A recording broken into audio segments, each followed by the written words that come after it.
My brother married my ex, the one who cheated on me. She had a baby, and he found out he's not the father. I used to believe that people could change. Even criminals, given the right push, can change. But cheaters? Never. My brother learned that lesson the hard way. He insulted me and refused to believe me when I told him that his beloved wife was a cheater. How do I know she's cheating? Because she cheated on me. Her name is Tasha, 32 years old now, my ex-girlfriend, and now the ex-wife of my brother. She cheated on me with him. I told my brother that she was a cheater and begged him not to marry her. It was clear to me that Tasha only wanted money and nothing else. He didn't listen, and I didn't go to their wedding. That's when the rift between us began. He tried to make peace when Tasha got pregnant.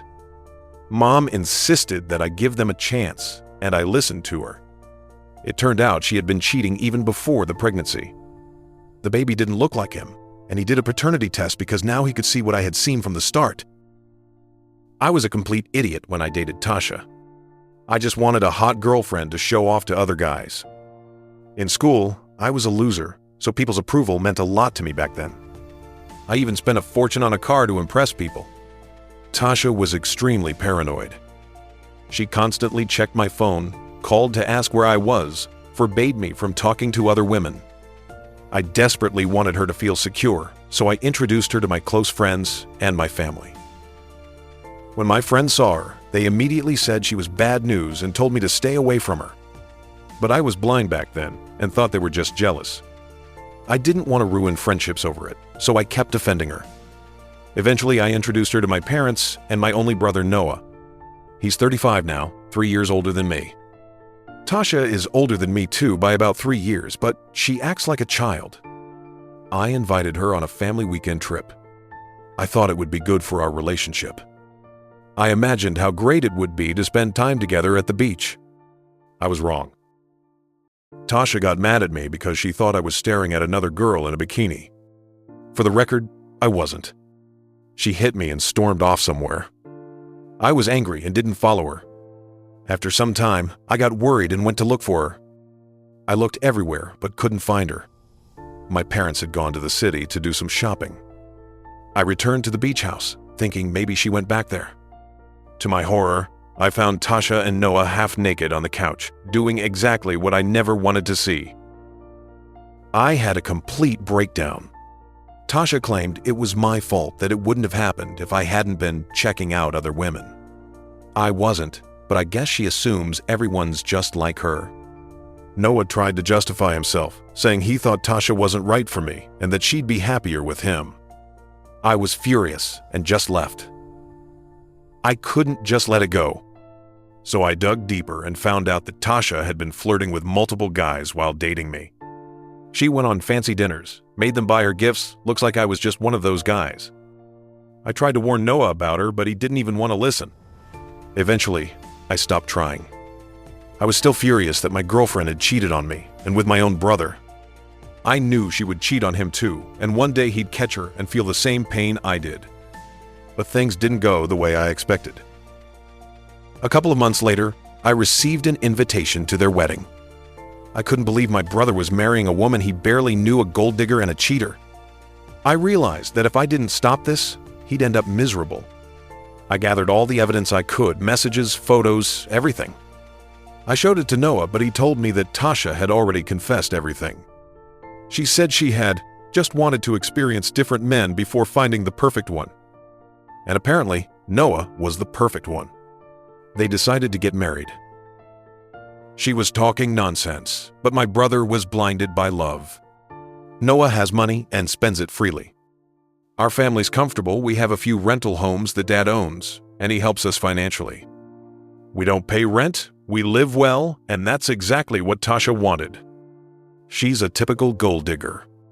She made him throw an extravagant wedding that burned through a huge chunk of my dad's money. The most outrageous thing? She invited tons of her exes to the wedding. I swear, almost a quarter of the guests had slept with her. The rest were strange friends and our relatives. Our family wasn't happy. Mom just wanted her son to be happy. Dad couldn't stand Tasha and was completely against the marriage. Tasha's family didn't show up at all apparently. They disowned her.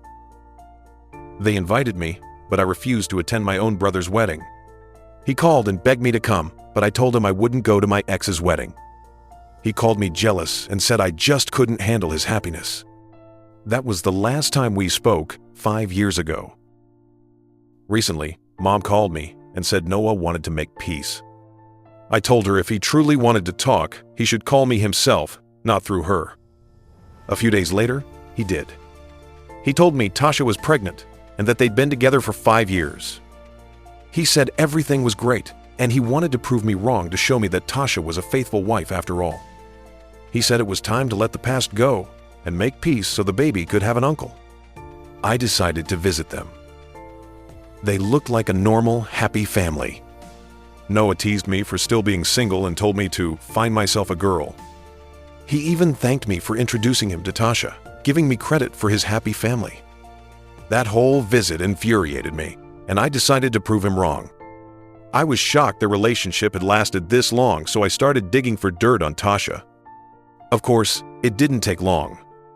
I found plenty of evidence, hotel records, receipts, and screenshots from a man named John, 40 years old, with whom she had a messy breakup. He even sent me their messages himself. John said he had no idea she was married. She used him for shopping trips, expensive gifts, and entertainment whenever Noah was away. Thanks to him, I had solid proof that Tasha had been cheating on Noah repeatedly. Then, one day, Tasha herself called me. She said she had an urgent situation and that she was home alone. Since she was pregnant, I didn't want to leave her hanging, so I went. She said Noah was at work. Then she looked me straight in the eyes and said, "I know you've been asking about me. Let's make a deal. You don't tell Noah anything, and I'll sleep with you." She literally invited me into the bedroom. I refused and left immediately. But her counterattack came fast. She twisted everything. She told Noah that I had come on to her, that I'd demanded sex, and threatened to expose her if she didn't agree. I tried to tell Noah the truth, that she had been the one to make the offer, but he didn't believe me. He was furious and refused to even look at my evidence. I tried to reach him through Mom and Dad, but he wouldn't listen to anyone. He got even angrier, accusing me of turning the whole family against him. Mom was devastated. She didn't want him stuck in a toxic marriage, especially with a baby on the way. Dad was blunt. He said Noah was an idiot if he stayed with her, considering how obvious the signs were. Mom tried talking to him again, but he thought I'd brainwashed her too. To keep peace, she pretended to believe Tasha. I gave up. There's no point proving anything to someone who refuses to see. A couple of months later, Noah called me in a panic. Tasha was in labor. Mom and Dad were stuck in another state. Their flight was canceled because of bad weather. Noah didn't know what to do, so I stayed with him. Labor was long and exhausting, but eventually, they had a baby boy.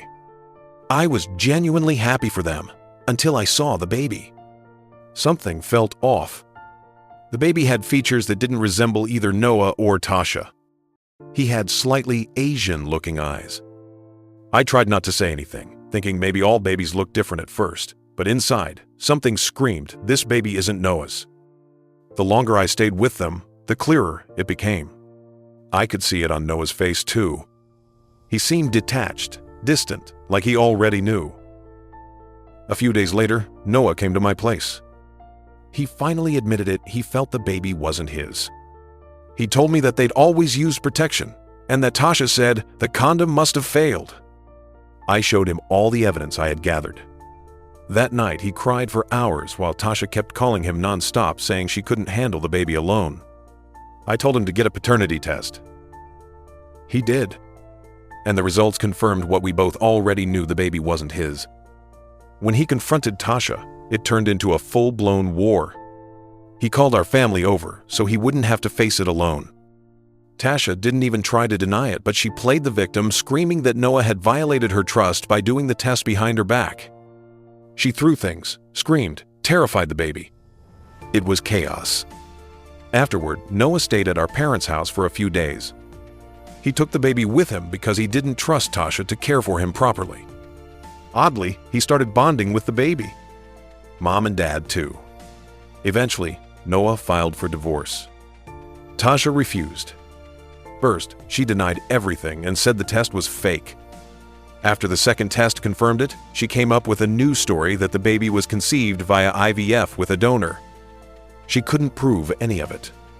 The court ruled in Noah's favor, granting a divorce on grounds of infidelity. Since the baby wasn't biologically his, he had no custody rights. She demanded alimony and child support, but the court denied it. Not his child, not his problem. Tasha blamed everything on me and began harassing me with calls. She also begged Noah to take her back in, saying she had nowhere to go. My parents, being too kind, allowed her to stay temporarily in one of Dad's apartments with the baby until she could find a job. I didn't think she deserved their kindness, but that's just how they are. It's been about 6 months since the divorce. Tasha still lives in the apartment my parents lent her temporarily. She hasn't found a job. She posts selfies online, acting like everything's fine, calling herself a single mom warrior. It ends. One day, Mom called me. She sounded upset. She said Tasha was having guests at strange hours. I decided to go there, pretending I needed to fix the sink. When I walked in, I saw some random guy sitting on the couch in boxers, eating cereal. The baby was in a playpen, crying. Tasha was in a robe, scrolling on her phone. I asked, "Who's that?" She said, "My boyfriend. Why?" I said, "You're staying here rent-free. You can't turn this into your love nest." She rolled her eyes and said, "You sound just like your father. Maybe he should start charging me rent then." I told my parents. Dad was furious and gave her 30 days to move out. Tasha went off, crying and yelling that we were throwing a helpless mother onto the streets. But she didn't leave. A month later, Mom went there and found 2 men in the apartment. Tasha said, "They're helping with repairs." Yeah, right. We started eviction proceedings. Meanwhile, Noah was trying to rebuild his life. He moved back into his own place, started therapy, and got a new job opportunity. But he still felt guilty about the baby. He sometimes visited secretly, bringing diapers and food. Tasha allowed it as long as he brought something. I told him to stop, that it was emotional blackmail. But he couldn't help it. He had bonded with the boy. Then came the real twist. John, the man who helped me expose Tasha, reached out again. He said he believed he was the baby's father. He'd done the math, and the timing lined up. I told him to get a DNA test. He did. And guess what? The child was his. A 99.97% match. John was shocked. He had no idea she'd even been pregnant. He said, "That's my son. I'll take care of him." I told him to get a lawyer before saying anything to Tasha. But somehow, Tasha found out. She went ballistic. She called me, screaming that I was ruining her life again. 2 days later, she stormed into my parents' house with the baby on her hip, yelling that we were trying to steal her child.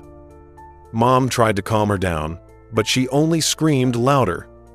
She yelled, "You've been jealous of me from day one, all of you. You're pathetic." Then she pointed at me and shouted, "If it weren't for you, Noah would still be with me." I said, "If it weren't for me, Noah wouldn't have wasted 5 years on you." She slapped me across the face in front of everyone. Dad called security, and she left, screaming and cursing. A few days later, we found out she'd been reported for neglect. Neighbors had heard the baby crying for hours while she was gone. Child Protective Services stepped in. The baby, named Kyle, was placed in temporary foster care while they investigated. John immediately applied for custody. He was granted temporary parental rights as the biological father. Tasha completely lost it. She started drinking heavily, going out, partying, blaming everyone else. She got evicted after missing rent and destroying the apartment. Mom cried when she saw how far Tasha had fallen.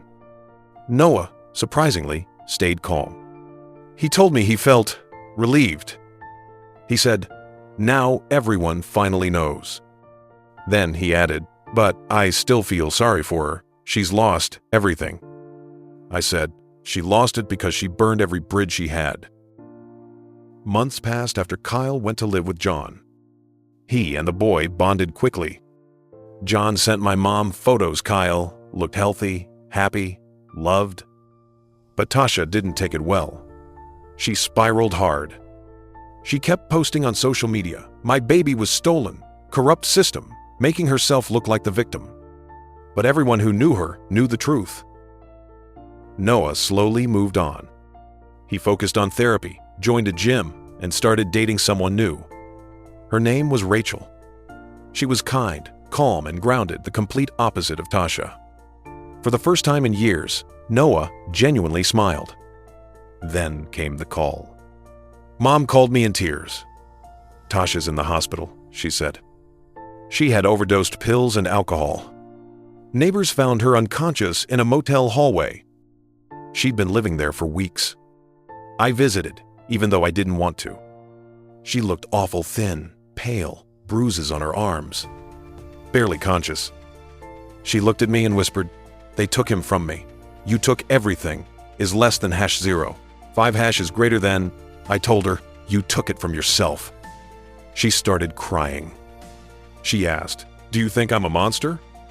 I said, "No, but you made monster choices." She tried to grab my hand, but I couldn't. I just stood there, then left. She didn't make it through the week. She died 2 days later, cardiac arrest caused by liver failure and overdose complications.